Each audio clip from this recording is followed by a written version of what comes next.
Bien, donc bonsoir à toutes et tous. Merci d'avoir tenu presque jusqu'au bout donc, pour cette dernière séance d'atelier. Donc on va vous parler risque climatique, on va vous parler également intelligence artificielle générative.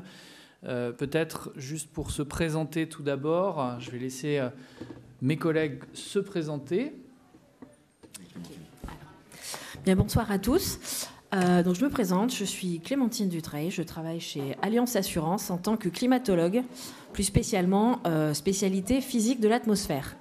Voilà, où je modélise des phénomènes atmosphériques qui nous impactent. Je vais laisser la parole à mon collègue Franck.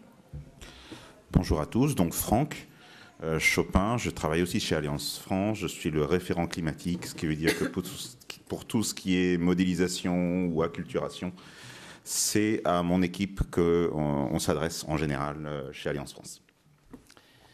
Et donc Olivier Lopez, je suis donc professeur à l'ENSAE et également porteur de la chaire Assurabilité des risques émergents qui est issue d'une collaboration entre l'ENSAE et la Fondation du risque et Allianz France. Et donc c'est aussi dans le cadre des travaux de cette chaire qu'on va vous proposer la présentation d'aujourd'hui. Alors juste par rapport au programme, notre collègue, enfin votre collègue Amal n'a malheureusement pas pu être présente, mais on va essayer de la remplacer à nous trois au mieux. Donc, juste pour introduire très rapidement la façon dont on a conçu cet atelier et qui rejoint un petit peu l'approche qu'on a dans les travaux qu'on mène, c'est la rencontre, comme je le disais, de phénomènes climatiques, d'un risque climatique qui, comme vont l'exposer mes deux collègues, est extrêmement préoccupant et extrêmement présent et qui entraîne un peu un changement de logiciel par rapport à ce qu'on a envie de faire traditionnellement comme actuaire, c'est-à-dire pas seulement se baser sur une approche purement historique, purement statistique, mais d'aller aussi vers du plus prospectif, vers de l'approche par scénario. Et derrière la question des scénarios, de la simulation de scénarios, peut se poser la question aujourd'hui de l'IA générative, puisqu'on voit que c'est un outil extrêmement puissant et extrêmement développé. Alors IA générative, là, vous le verrez, on ne parle pas ici de large language models, mais de techniques qui vont être justement, qui vont utiliser un petit peu les mêmes technologies. Et donc l'un des sujets de recherche qu'on a, c'est de voir justement comment ces méthodes d'intelligence artificielle générative, on peut les mettre au service de la génération de scénarios et donc de la meilleure anticipation du risque climatique en vue de son assurabilité. Donc, on est trois, donc on va vous faire une présentation en trois parties. Donc d'abord Franck qui va nous parler des aléas climatiques et du dérèglement, avec ensuite un focus de Clémentine sur la partie France métropolitaine. Et puis j'interviendrai sur la fin sur la partie plus IA générative. Et donc Franck, je te laisse le micro. Merci Olivier. Donc, aléas climatiques et dérèglement climatique. Tout un programme. Tout d'abord, parce qu'on est quand même à l'Institut des actuaires, ce qui nous intéresse quand même, c'est le coût des événements climatiques d'un point de vue assurantiel. Alors, j'ai honteusement piqué ce diagramme à France Assureur. Et ce sont les coûts depuis l'existence du fonds CatNat, des coûts. Alors, il y a non seulement le régime des CatNat, mais il y a aussi la tempête et l'assurance récolte, ce qui sont en 10 couleurs différentes. Ce n'est pas tellement les couleurs des barres qui m'intéressent, c'est plus les barres en elles-mêmes qui montrent en fait les coûts par année.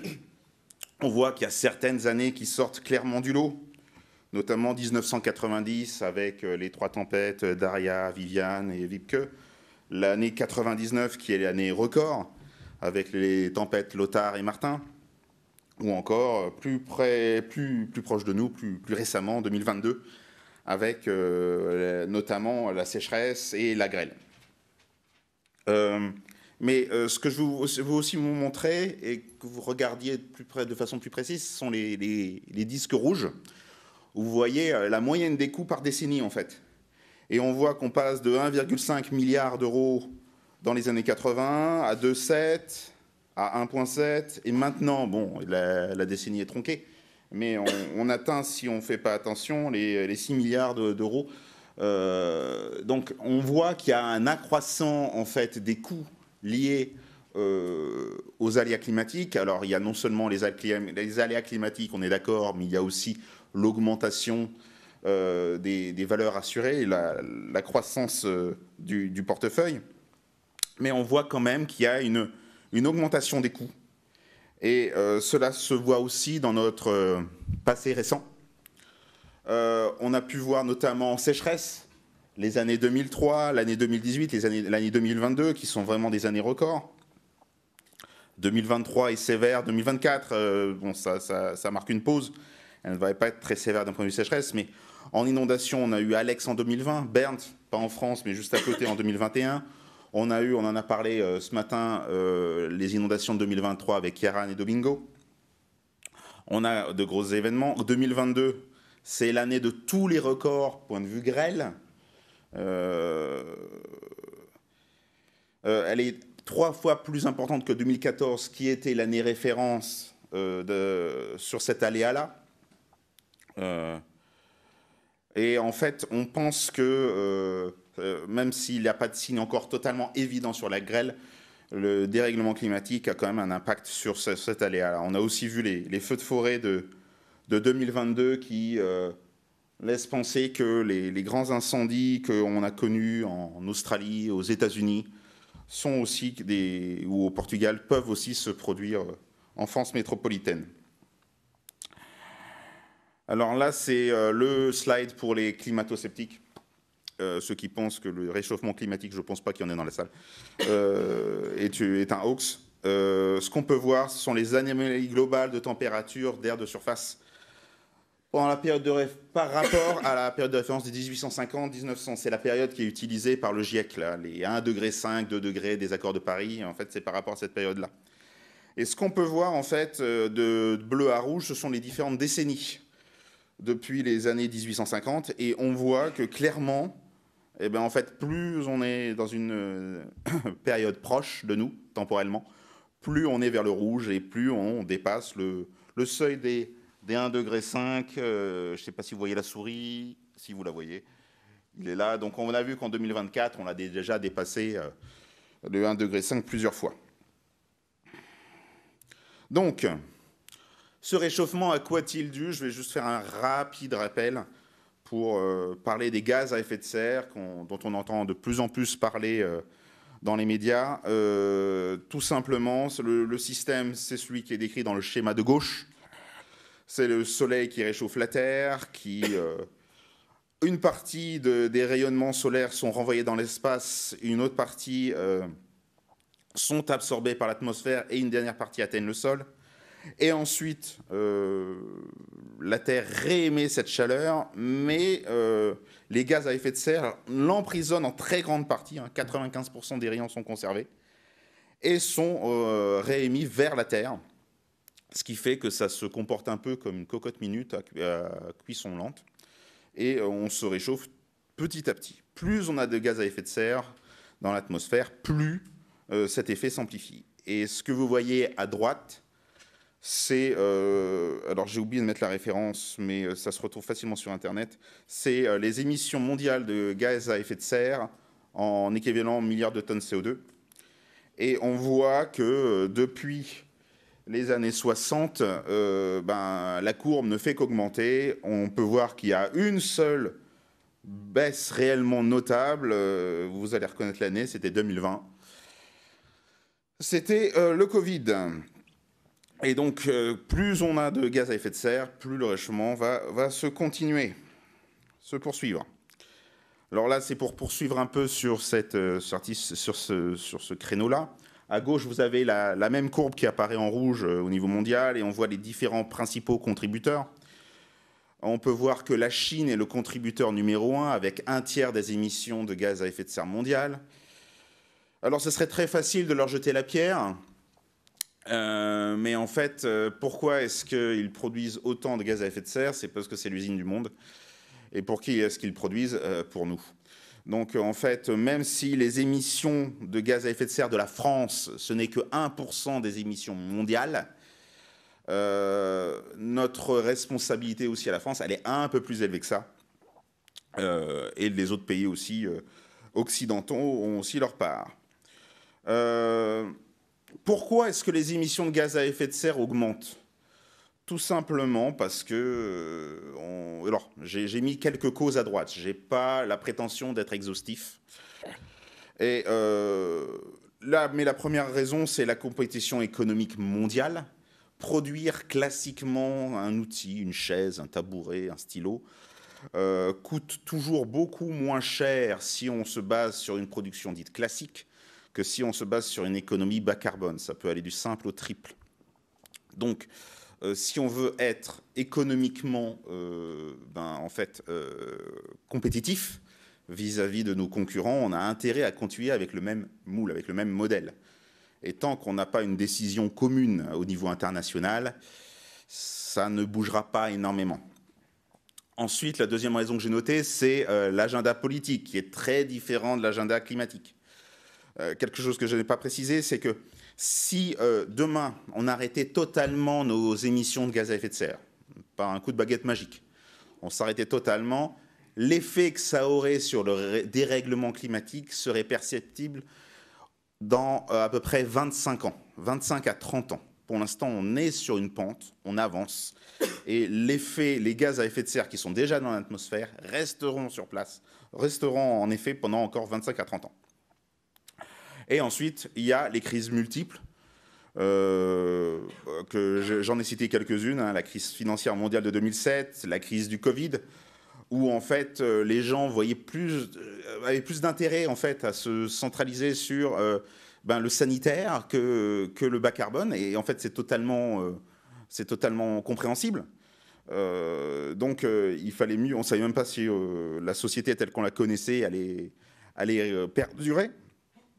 Donc il y a la guerre en Ukraine depuis 2022 qui n'a pas aidé, le conflit israélo-palestinien et maintenant l'Israël avec l'Iran, et les tensions commerciales de 2025 suite aux récentes élections aux États-Unis. Et Madame Legrand-Laroche, je ne sais pas si vous avez assisté à son allocution tout à l'heure, mais elle en a parlé beaucoup mieux que moi. Elle a bien montré que les tensions mondiales actuelles ont entraîné une très forte augmentation des dépenses militaires. Vous avez quelques exemples ici, hein, plus de doublé depuis les années 2000 et plus 40% au niveau mondial depuis 2014, c'est-à-dire l'invasion de la Crimée. Tout euro qui est dépensé pour se défendre vis-à-vis d'un potentiel agresseur, ce n'est pas un euro qui est investi dans l'énergie bas carbone. Donc, qu'est-ce qu'il faut retenir de cette première partie ?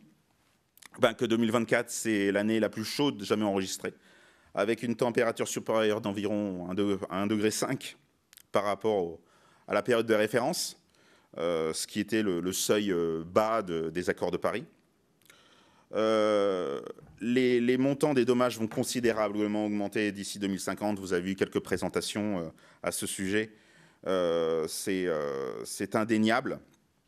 Et en plus, l'accroissement des enjeux assurés ne va pas aider à réduire la note. Et du seul fait des... Alors là, j'avoue, je t'ai un peu spoilé, Clémentine, pour la suite de la présentation, mais du seul fait des changements climatiques, on estime l'augmentation des dommages en France à l'horizon 2050 entre 27 et 62%. Mais sans plus attendre, je crois que c'est à toi. Oui. Je te passe la main.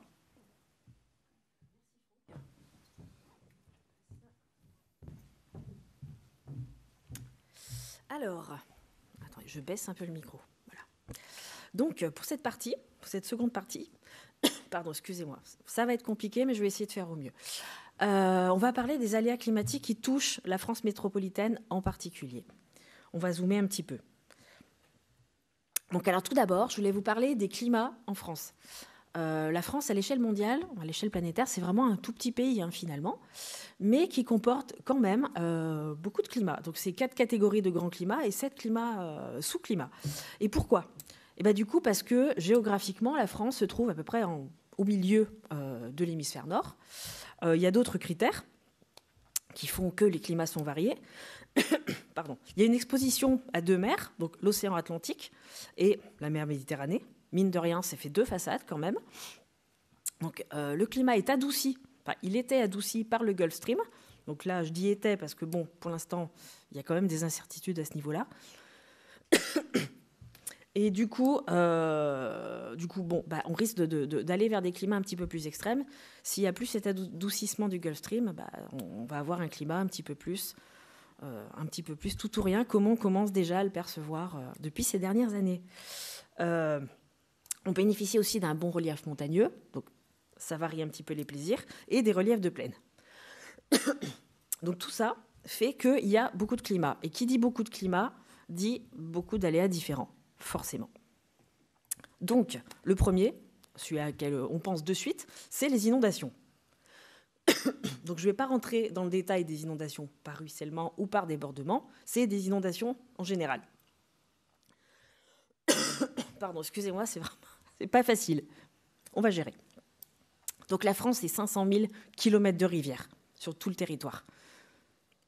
Donc, vous pouvez voir que sur la carte du milieu, c'est toutes les zones inondables, ne serait-ce qu'avec la période de retour sur 20 ans, uniquement. Donc on voit que la plupart du territoire est touché. Sur la carte de droite, vous avez la part des logements en zone inondable. Donc c'est énorme. Voilà. Donc au niveau des inondations, on peut pas y échapper. Et donc avec les scénarios du GIEC, on va sur des augmentations. Ne serait-ce que le 4,5, on augmente de 43% la fréquence de rapidité des crues. Voilà. Ensuite, la deuxième plaie à laquelle on pense, c'est la sécheresse. Donc pourquoi déjà la sécheresse, la cause qui nous pose problème, c'est les argiles. Donc l'argile a tendance à se rétracter quand il fait chaud, sec, et à gonfler quand il fait humide. Sauf que bon, du coup, les structures qui sont dessus, elles ne suivent pas. Ce qui nous pose problème. Et pourquoi les argiles sont si problématiques? Vous pouvez voir la carte de France, la carte des argiles de France. Enfin, c'est un petit peu pareil en fait. On a de l'argile à peu près partout. Donc le bassin sud-ouest est totalement touché. Est-ce qu'on peut l'éviter? Non, c'est compliqué. On ne peut pas vider la France de ses habitants pour éviter l'argile. Donc les dommages annuels moyens pour la sécheresse géotechnique, ils ont, ne serait-ce que depuis 2000, augmenté de 23%, que depuis 2000. Donc les réformes suivantes, donc sinistralité sécheresse, ont augmenté de 56%. C'est plus 56%. Et les scénarios GIEC, les chiffres, ils font encore plus peur. Je ne vais pas vous les dire, vous pouvez les lire vous-même. Ça ne va pas s'arranger à l'horizon 2050. Il y a d'autres problématiques en France. Donc, comme je vous disais, le territoire est exposé donc, à l'Atlantique et à la Méditerranée. Donc, on va commencer par l'Atlantique. Les tempêtes hivernales. On n'a pas de massif montagneux qui bloque les tempêtes hivernales. Donc, ce qui va se passer, c'est quand on a de l'air chaud humide et de l'air froid en altitude en hiver, qui vont se rencontrer, ça va du coup provoquer une dépression qui va se creuser, vous avez déjà entendu ce terme probablement, au niveau des côtes. Et ça va donner une tempête avec fort vent, énormément de vent. Et si, donc plus les isobars, donc les lignes de pression identiques sont rapprochées, plus le vent va vite. Voilà, plus la vitesse du vent est élevée. Donc c'est ce que vous pouvez voir sur la carte de droite. Je vous ai mis l'exemple. Ça vous donne un petit peu une idée. Vous voyez ces lignes, ce sont des lignes isobars. Et plus elles sont rapprochées, plus le vent va vite. Voilà. Donc, ce que je voulais vous dire aussi, c'est que ces tempêtes, bon, jusqu'à présent, elles sont puissantes, on le sait.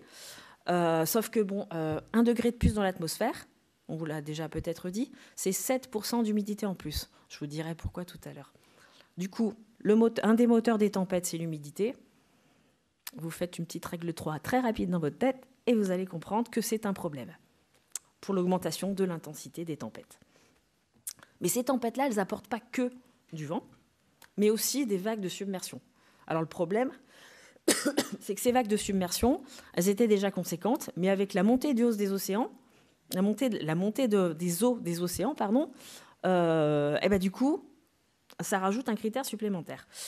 Et donc, c'est plus 110% pour les deux scénarios, quand même. 4,5 et 8,5. Donc, le moins défavorable et le plus défavorable, pour l'instant. Donc, vous voyez là un exemple en photo. Tempête Xynthia en 2010. Ça, c'est en Vendée. Les conséquences, on dirait, hydrologiques de la tempête. Voilà. Maintenant, on va parler de la Méditerranée. Donc là, c'est complètement différent comme phénomène. Je suis vraiment désolée. Donc, en fait, qu'est-ce qui se passe à l'automne, quand vous avez la Méditerranée qui a bien chauffé pendant l'été, donc les eaux sont bien chaudes et bien humides, vous commencez à avoir de l'air froid en altitude qui descend à cause de l'inclinaison de la Terre en automne. Et ben, la masse d'air chaude venue de Méditerranée plus la masse d'air froid qui vient en altitude, ça va créer une zone orageuse. Sauf que cette zone orageuse va rester bloquée sur les Cévennes, donc elle va rester stationnaire. Et pas de bol, tant qu'il y a de la chaleur et de l'humidité, les orages ils vont s'auto-alimenter. C'est ce qu'on appelle des orages stationnaires qui vont créer des inondations par débordement et ruissellement à cause du relief. Et ça peut durer plusieurs jours. Et on a déjà aperçu depuis les années 60 que l'intensité de ces phénomènes a augmenté de 22%. Toujours pour la même raison, les orages, le moteur, un des moteurs, c'est l'humidité. Donc 1 degré de plus, 7% d'humidité en plus, et ça donne un peu plus de puissance. Voilà, donc ça c'était pour la Méditerranée. Ensuite, je voudrais finir par le péril grêle. Alors là, c'est un petit peu plus particulier. On a du mal pour l'instant, disons que la météorologie de la grêle et des orages est assez récente. Donc on n'a pas un recul énorme sur les conséquences du dérèglement climatique dessus, mais on commence à les percevoir et à les calculer. Et spoiler, c'est pas réjouissant. Toujours pour la même raison. Donc effectivement, le moteur des orages, c'est en partie l'humidité. Donc orage plus puissant. Vous avez dû le voir sans doute, qu'il n'y aura pas plus d'orages, mais des orages plus costauds. Donc tous ceux qui passaient inaperçus finalement avant vont passer dans la case remarquable. Ça peut poser problème. Donc il y a des périodes à surveiller plus que d'autres. Bon, en hiver, beaucoup moins. Mais c'est surtout les périodes de grêle, c'est au printemps, essentiellement. Pourquoi pas l'été ? Il peut y en avoir. Mais pourquoi pas l'été ? Parce que au printemps, on peut avoir des journées très chaudes et très humides au sol. Et en altitude, vous pouvez encore avoir des masses d'air qui viennent du nord un peu froides. Et là, du coup, plus il fait chaud et humide dans les basses couches et froid en altitude, c'est ce qui s'est passé à peu près le week-end du 31 mai. Voilà, il s'est passé ça et ça donne ça. Et il y a eu des chutes de grêle absolument monstrueuses. Voilà. Donc vous pouvez voir aussi sur le graphique sur la droite, vous pouvez constater quand même une légère augmentation de l'indicateur orageux donc fourni par Kéronos. Donc la formule n'est pas donnée par Kéronos, mais vous pouvez consulter ce site qui est très bien fait. Et donc on voit quand même une augmentation d'année en année. Voilà. Je vais finir par quelques chiffres. Donc pourquoi je vous ai mis cette équation ? C'est la fameuse responsable des 1 degré de plus et 7% d'humidité en plus. C'est l'équation de Clapeyron, de Clausius-Clapeyron, pour son petit nom, qui dit que, en fait, pour simplifier, plus l'air est chaud, plus finalement il contient de la place et plus il peut contenir d'humidité. Voilà, simplement c'est ça dans l'idée. Parce qu'il est moins dense. Parce qu'il est, oui, il est moins dense. Voilà. Donc, ce qui fait que plus vous rajoutez de la température, finalement, plus de l'humidité, plus il y a un réservoir d'humidité pour tous les périls qu'on vient de voir. Voilà. Petit tableau pour vous montrer. Le scénario du GIEC 4,5 et le scénario 8,5. Vous avez les chiffres des augmentations pour les différents périls.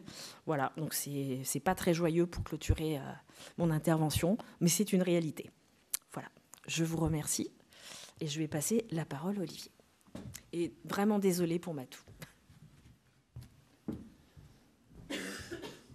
Alors avant d'entamer la partie IA générative, d'abord un disclaimer, parce que j'ai repéré un certain nombre de personnes qui ne parlent pas français dans la salle. Alors je vais switcher en anglais, mais je vous rassure, j'ai appris l'anglais à Clermont-Ferrand, donc je le parle avec un accent qui est très très facilement compréhensible des francophones. So now I switch to English. So why didn't we start this talk telling you that AI will solve many things magically? First of all, to show you that in this context of climate risk, first of all, you have something which is evolving. And which can evolve depending also on the way we behave. And so this means that we cannot only rely on historical data to project what will happen in the forthcoming years. Another thing that was shown by Clémentine is that you have many types of risk related to climate and knowledge that we do not have in our actual education. Personally, I discovered the Claudius-Clapeyron equation talking with Clémentine, and that's a knowledge we need to incorporate if we want to make things work. But still, generative AI is promising, so I will start to explain a little bit how it works and how we can adapt it to this context. And it's not to show you wonderful result. I just want here to give you the big principle, and perhaps there are lessons to be learned in how to adapt them to this context. So here you see an example of generative AI which seems far from actual application. It's generating fake images. This is from a website called This Person Does Not Exist. It's something that exists since 10 years approximately, perhaps a little bit more. And what is it all about? Why do we need to generate fake faces? That's another story, and it seems far from actual applications. But why do I mention that? First of all, to stress a few things. So these guys here do not exist, but they seem to be plausible people. Nevertheless, if you look carefully, you see things, you have clues that can tell you that it's not perfect in generation. The guy on the left-hand side, if you look carefully at the glasses, there is a problem of symmetry. You also have this problem with ear locks very often with the face in the middle. And on the right-hand side, we have the problem with the incisors. If you look carefully, the teeth are all there, but not in the proper order. So that can arrive, of course, in real life, but less often than with Gen AI. And why do we have something to learn from that? It's connected to what I mentioned earlier. Generative AI is in fact very dumb and does not know in advance the big characteristic of a face. So if we have additional information, and typically information from climate science, we can help the network to learn faster. So you have Bayesian techniques, but not only, to try to learn faster. And that's a first question. So how does it work? Just to explain and to show that it can be applied to many things. So it's just a quick introduction, and if you are already familiar, you can sleep for a few seconds. But typically you have, let's say, three big classes of generative networks. Here I will only show two. The faces before were obtained via generative adversarial networks. So it's the idea, first of all, to generate a random noise and then to transform it using a complex machinery in a network, a deep network that is called the generator. And in the end, you obtain some fake images. And these fake images are mixed with true ones. That's the learning sample.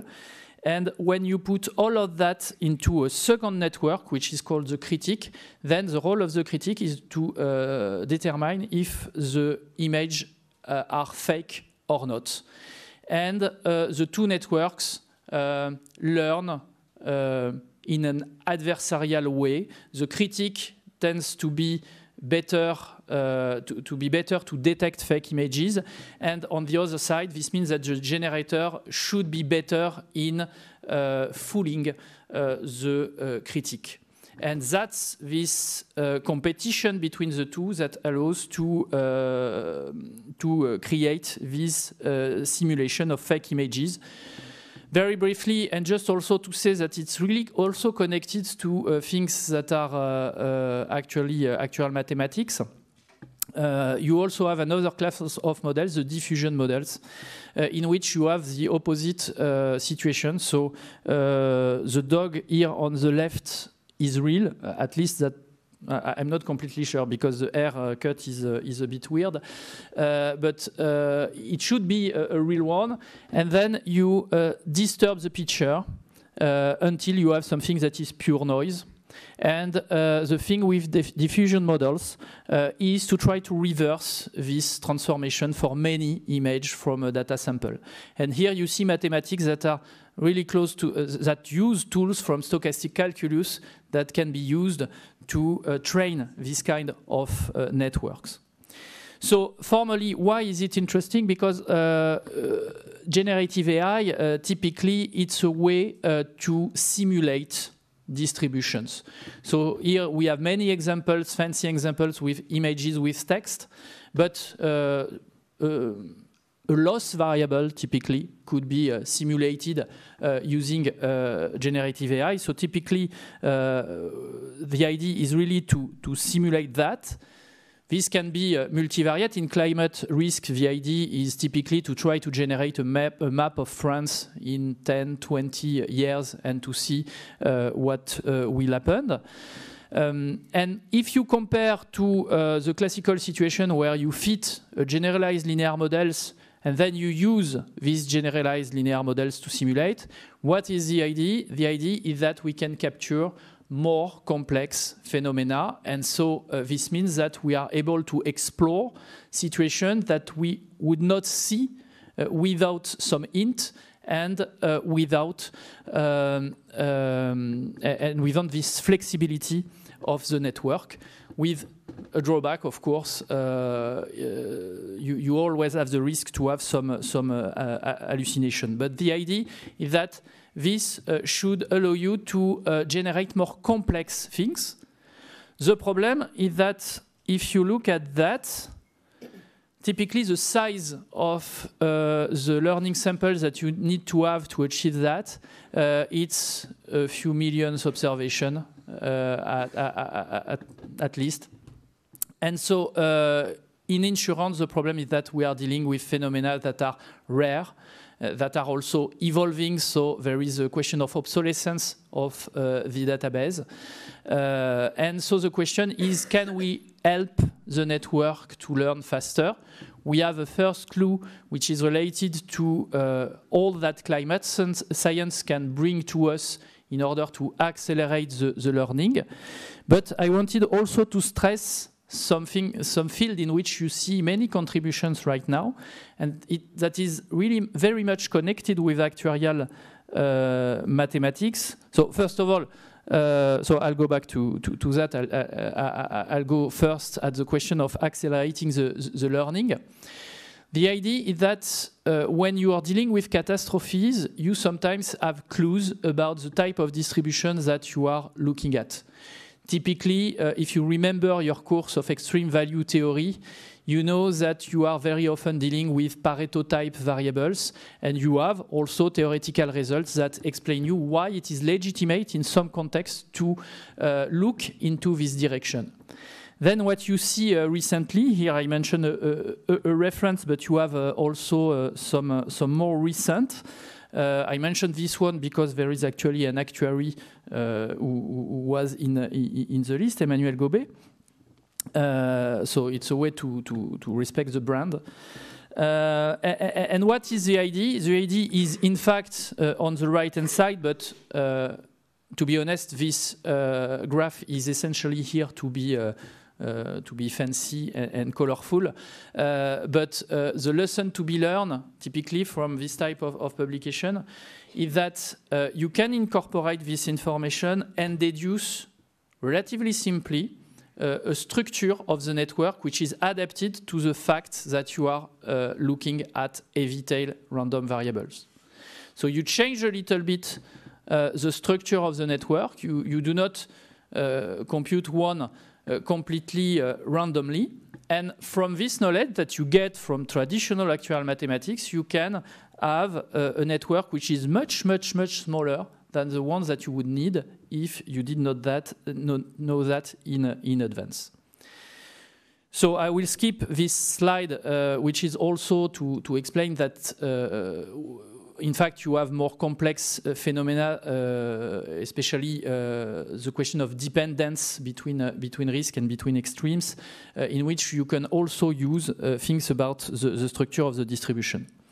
But just to go back to this slide that I skipped, what I told you is essentially related to the question of dealing with the heavy tail part, but you also have to include information related to scenarios, and typically scenarios that are not computed only from your historical data, but you need to incorporate climate evolution scenarios that are done by real experts of the domain. And if you can summarize, so if the goal, for example, is to try to simulate 1 year of climate event in 2050, so the procedure is essentially the following. First of all, you need to identify some risk factors that have an important impact on the risk, and to identify these risk factors, you need to discuss with people who actually know the phenomenon. You cannot simply find that in looking in your Excel sheet. So that's why cross-disciplinarity is important. And then you train conditional generative models. So here there is a bar missing. Here it's the distribution of the loss conditionally to covariates.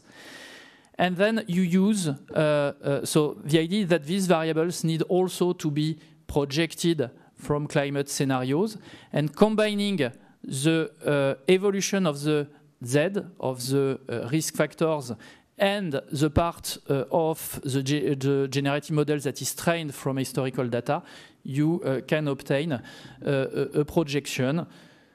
Of course, you cannot check that it is true because we are not in 2050 yet, but the idea is that it is plausible and consistent with the scenarios of evolution. So a short conclusion for the sake of time, just to say that the title of this talk is related to insurability, and insurability, a part of it is the question of anticipation, because if you want to build some risk pooling, mutualization to absorb the risk, to share the risk, you need to know what you will be dealing with in the future. And generative AI is a tool, of course, which has demonstrated that it is very useful. So we definitely should, as actuaries, try to use its power to look into these problems. But it's almost impossible if you do not take into account the difficulties I mentioned, rareness of the observation, evolution of the phenomenon.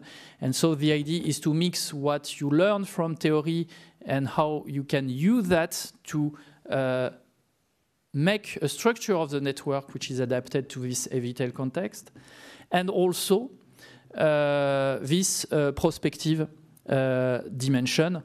And so that's all the machinery and the difficulty of the approach.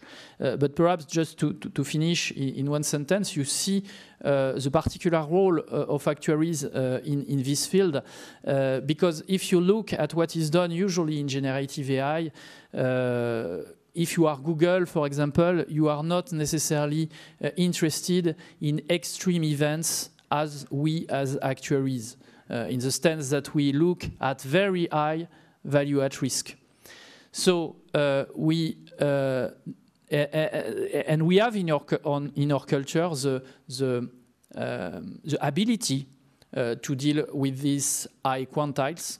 And so you see that if you combine what you know with the modern tool of generative AI, it can be a really successful combination. So successful. I did not show you some simulation of 2050 because it's work in progress. But there are already results in these fields that begin to be quite convincing. So thank you for your attention. I thought I had the last slide, and we have perhaps some time for questions.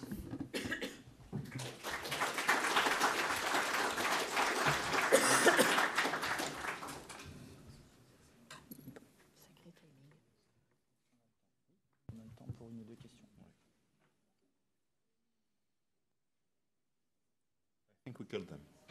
Yes. Ah, there is a question. No, there is one survivor.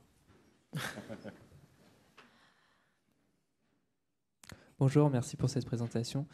Je ne suis pas sûr d'avoir compris. Dans la première partie, vous parliez de la loi 3DS. Vous pouvez nous dire ce qu'elle fait et pourquoi elle aggrave le risque de sécheresse et d'argile? En fait, je le fais en français ou en anglais? Oui, tu peux le faire en français. Ok.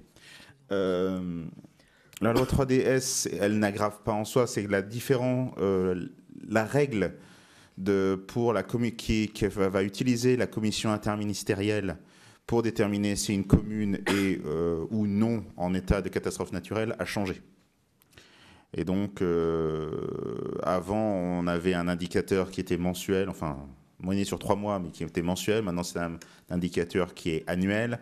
On a une règle qui indique que si on a des 3 années dans les 5 dernières, dont l'année en cours, qui ont une période de retour de 5 ans, je crois. J'ai plus en tête. Alors, on est aussi dans une année sécheresse et il y a aussi une autre règle qui dit que si on est une commune adjacente à une commune qui est voisine d'une commune en état de catastrophe naturelle, suivant les autres règles, alors on peut être aussi indemnisé. C'est pour éviter les cas de maisons qui n'étaient pas indemnisées parce qu'elles ont traversé la rue et ont changé de commune. Une maison était indemnisée parce qu'elle était sur la gauche et une maison n'était pas indemnisée parce qu'elle était sur la droite. Et tout cela, il y a eu des travaux qui ont été effectués par la CCR et par la MRN qui tendent à montrer que ça va induire une augmentation des coûts. Merci.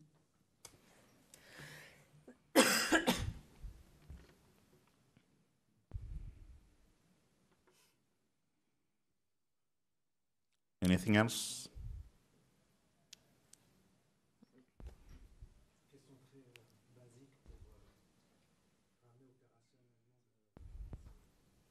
Discussion, pourquoi l'IA générative finalement apporte une richesse à des modèles déjà éprouvés qu'on a déjà aujourd'hui pour générer des scénarios, voire les hallucinations en IA qui peuvent nous amener à, si je prends un exemple plutôt finance de marché plutôt que physique, ne pas respecter par exemple la market consistency dans des modèles. Qu'est-ce que ça apporte? Alors, ce qu'on a déjà dans les scénarios climatiques, en général, c'est des grands scénarios d'évolution qui sont globalement des scénarios moyens sous différentes hypothèses. Si on veut typiquement se dire comment on va gérer en 2050, quelle va être la value at risk en 2050, moi j'ai besoin de générer plein d'années 2050 et de voir ensuite quel va être le quantile élevé. Et donc ça, j'ai le choix, soit je vais prendre un modèle paramétrique relativement simple. Le problème, c'est qu'on est face à des phénomènes extrêmement complexes qu'on ne comprend pas bien en général. Je pense notamment, alors que moi je ne comprends peut-être pas bien aussi parce que je n'ai pas l'expertise de sciences du climat de mes collègues, mais on voit bien toute la complexité des facteurs de risque derrière la sécheresse, la question du RGA. On voit aussi d'autres complexités, même sur le péril d'inondation ou autre. Et donc, si on prend typiquement un GLM qu'on utilise tous, d'une part, on va rater les queues de distribution parce que le GLM, en général, il va être mauvais sur cette partie-là. Et on va rater des signaux faibles qu'on n'arrive pas à identifier parce que notre modèle est trop contraint. Donc, c'est ça la puissance et aussi la fragilité des réseaux de neurones, c'est-à-dire qu'on a des machines tellement paramétrées, alors on va en perdre l'interprétabilité et ça pose d'autres questions sur le contrôle de ces choses-là, mais c'est tellement riche en termes de comportement modélisable que ça va vous permettre de choper plein de choses et de se tordre pour s'adapter à ce qu'on a vu dans l'historique. Voilà. L'enjeu ensuite, il est de vérifier est-ce qu'on se tord trop ou voilà. Et il y a une question juste... Oui, bien sûr. Juste compléter, juste un tout petit peu, juste pour revenir au monde de l'assurance, il y a aussi tout ce qui est question de Solvency 2, Solvabilité 2.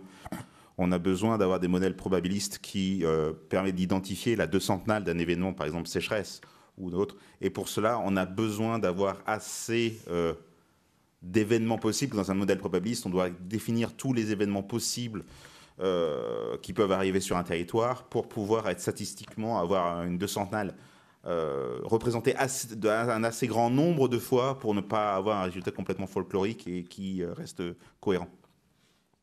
Et donc les modèles physiques qu'on a n'ont pas assez d'années dans leur modèle pour que ça tienne. Il nous faut typiquement plusieurs dizaines de milliers d'années qui sont simulées. Merci. Une question là. Ouais. C'était juste pour faire rebondir sur ce que vous avez dit à la fin. Comment on fait pour ne pas perdre le sens physique quand on utilise des modèles aussi complexes, pas avoir l'effet boîte noire et finalement pas comprendre ce qui se passe. Comment on fait pour gérer tous ces paramètres? Alors, il y a déjà un premier aspect qui est le plus simple, peut-être, enfin le plus simple. C'est-à-dire qu'il faut discuter avec des gens des sciences du climat, donc c'est jamais simple, comme vous voyez, ils sont très méchants. Mais il y a déjà la première partie qui est d'identifier quels sont les facteurs de risque qui vont être pertinents, et ça, c'est vraiment un recensement. Voilà.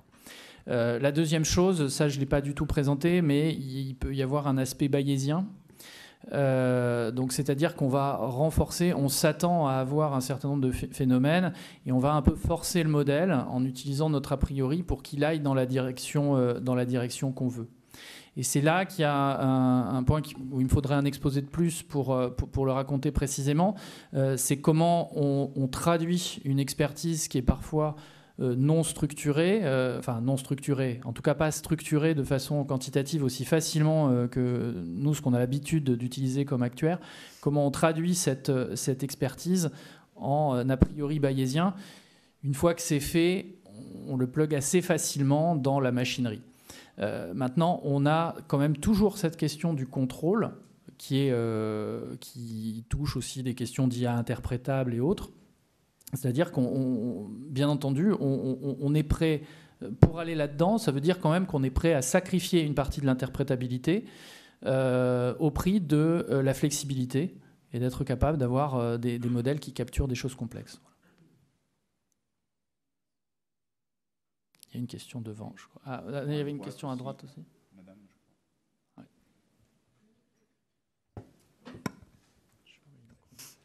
Ouais. Oui, ma question, c'était, ça rejoignait finalement tous ces questionnements. C'est sur le contrôle, le test. Comme on est effectivement des scénarios très extrêmes, il n'y a pas tellement de backtesting possible. Et puis, est-ce que vous avez déjà fait des premières expériences qui nous permettraient d'avoir des premiers chiffres? Est-ce que c'est crédible? Alors, des expériences, il y en a, pas forcément très... Enfin, il y a d'autres problèmes sur le climatique, c'est-à-dire qu'il y a des choses qui ont pu être simulées, notamment à un niveau local, parce que c'est plus facile, parce que il y a moins de points. À un niveau France entière, il y a d'autres soucis techniques que je ne vais pas forcément évoquer. Mais en tout cas, sur la question du contrôle,